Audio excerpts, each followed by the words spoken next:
there!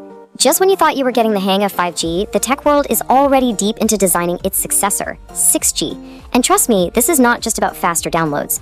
We're talking about a technology that could totally change how we interact with the physical world itself.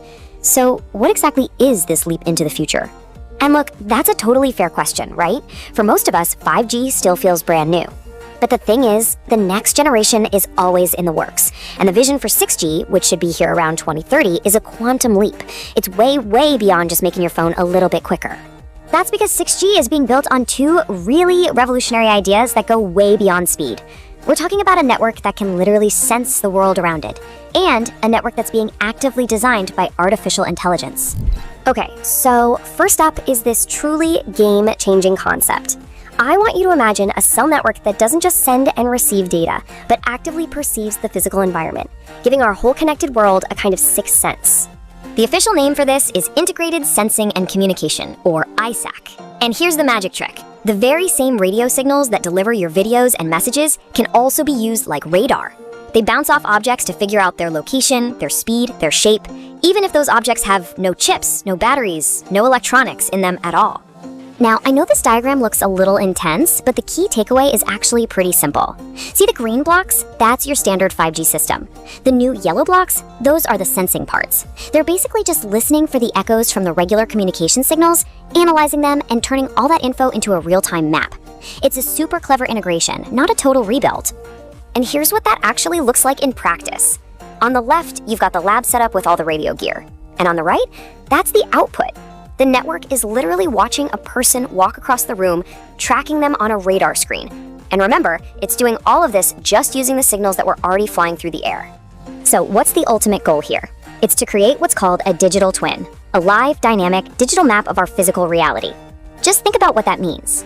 In a smart factory, the network itself could see a worker about to walk into the path of a robot and stop an accident before it happens. Or, for traffic, it could spot a pedestrian stepping off a curb from behind a parked truck, making our streets way safer. Alright, so a network that can see is already pretty wild. But this second big idea, this one is even more mind-bending.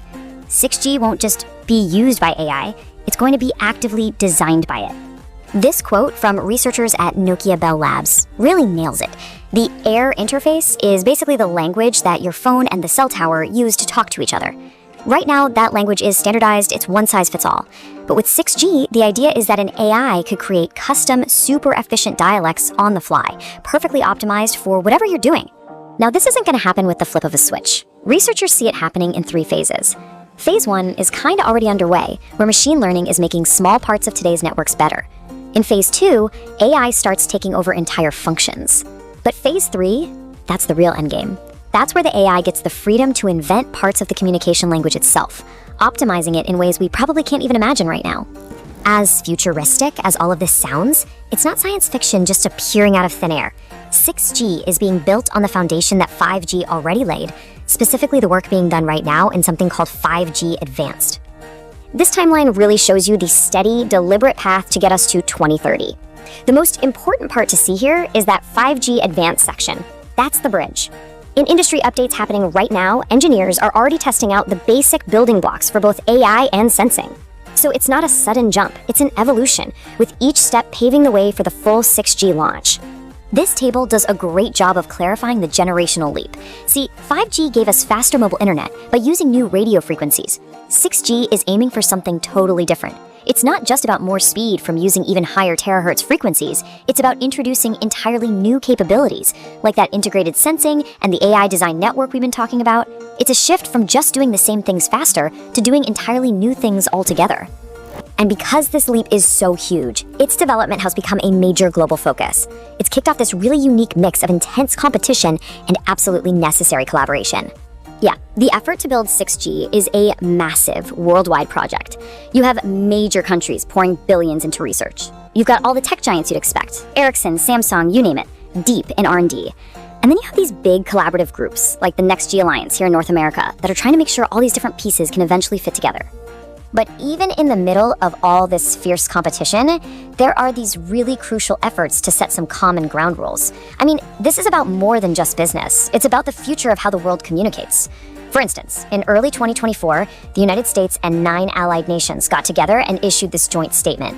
They laid out shared principles for 6G, focusing on things like security and openness, trying to make sure we don't end up with a fragmented future.